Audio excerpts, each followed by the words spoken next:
So ayan na guys, ito yung ulam namin for today's video. Ayan, so sige na, kasi simula ko lang ulit mag-vlog after 1 week. So ayan na guys, so mag-dinner po tayo ngayon kasi hindi ako pupunta ng Hinaguan ngayon kasi birthday pala ni Gwen ngayon. So ito yung adobong Bisayang manok. Oh, di ba? Yan lang yung dinner namin kasi kami lang naman. Ayan na guys, so kakain muna kami guys. At ready na po yung aming ulam. So kinuha na po ni sister yung kanin namin. Kanin, ulam na niluto dito sa labas. At ngayon, tatlo lang kaming kumakakain. Si mama, si papa, ako, at saka sister ko. Kaya, tara! Kasi may bahaw dun sa misa ngayon. Let's go. Bye! Hello everyone! So kakain na po tayo. Ito yung ulam mo natin. At kaya na mag-ano talaga ako ng sabaw. Kasi I love sabaw talaga. Palit yan mo.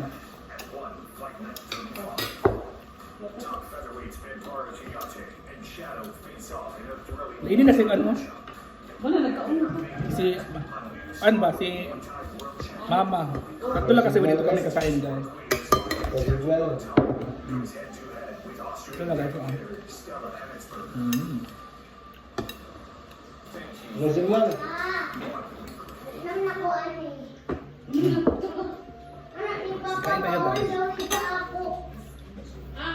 Mami. Silimpla. Wala, tanaw na. Mga message na, tanaw na. Yang dipatay.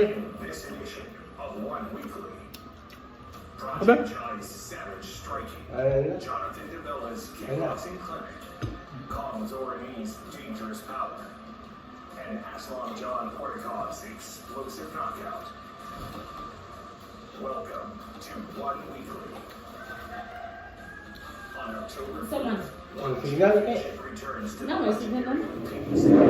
with another showcase of elite martial arts action. Oo. Ano ito? Ang signal ha. The greatest Oh, may hipon tayo. Siya ako yung signal. following weekend as Project John defends his kickboxing gold against the current champion. Siya, may signal eh. Project John was Wala may signal. Sige, talk na yan. Sabi, bata sa labi. At tanaw na na. Saan ba ito? Ang sarap na itong ulam. Lalo na pagpunti yung ulam mo. Sobrang sarap. 2 years after their first bout, both men faced each other again to determine the interim world champion.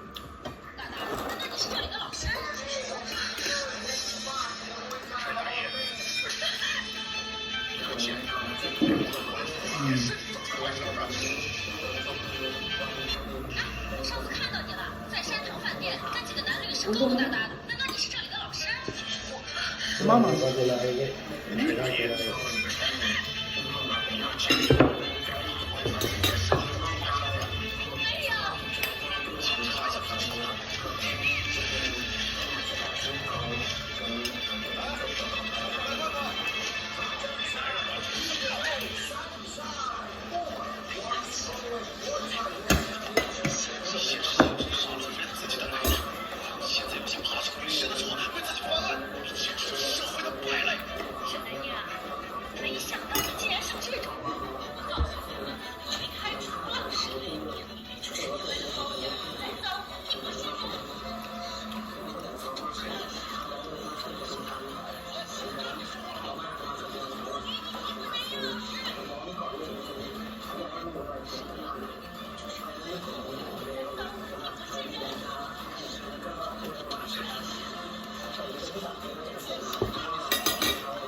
Alam niyo guys,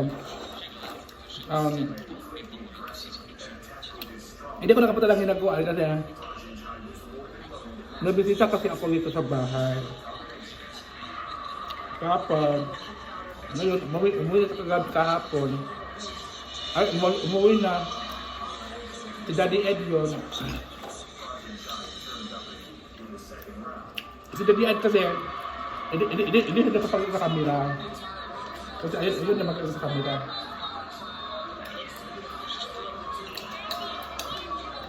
Si Daddy Ed is yun yung taga Maynila na ano na may edad na din, matanda na rin si Daddy Ed.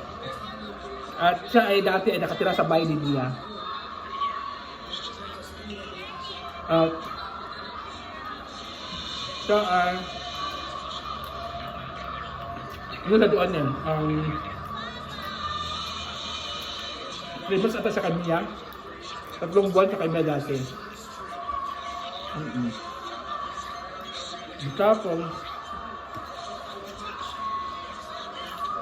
balik kay Mia, umuwi siya na Manila. Siya ay nakatira rin sa hinaguan. Naka-stay silang hinaguan ng ilang buwan ata. At siya yung nagpagawan doon ng aircon doon sa hinaguan. Saan nagbigal nun? Doon dalawang aircon doon sa hinaguan sa 3 at saka sa 2 at saka 3. Pag doon.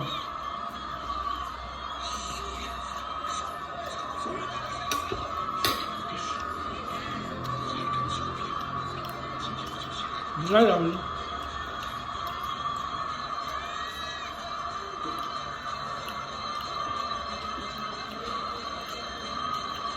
kasi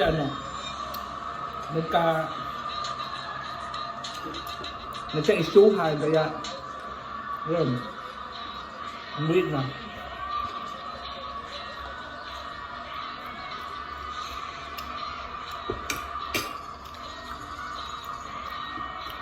At yun yung nagbigay ng regalo na cheque kay Mama Sita, na birthday ni Mama Sita.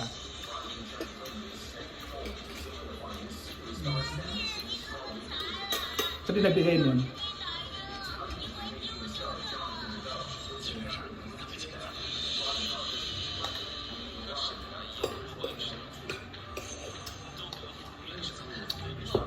Ano kasi, may mga isu-isu kasi kaya hindi ako nakapunta ng hinaguan. Kasi nandito si Daddy Ed. Tapos ayoko ng maraming tanong, ito ganyan. Ayoko ng ganun, kaya hindi ako pumunta. So baka bukas, punta ako doon.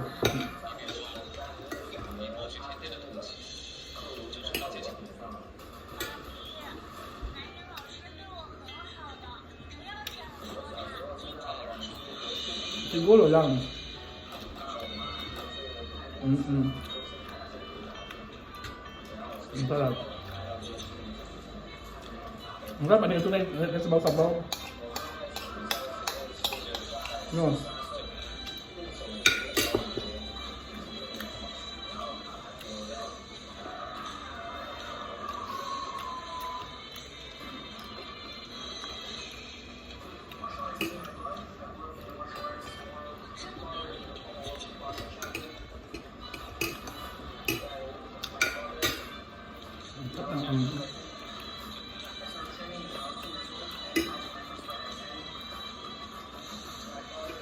Buwan ko ng bukan.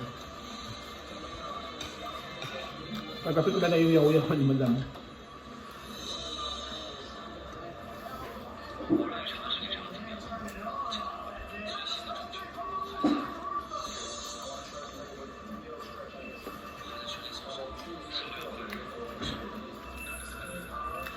Hindi ko naman alam na may mga issue na pala doon about kay Daddy at saka doon sa inuguan ka.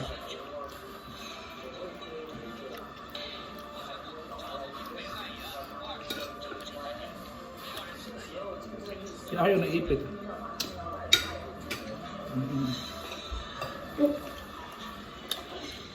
Iwan ko sa mga issue na yan. Ngayon lang mo lagay. Yes, mo. Tapos akong kumain.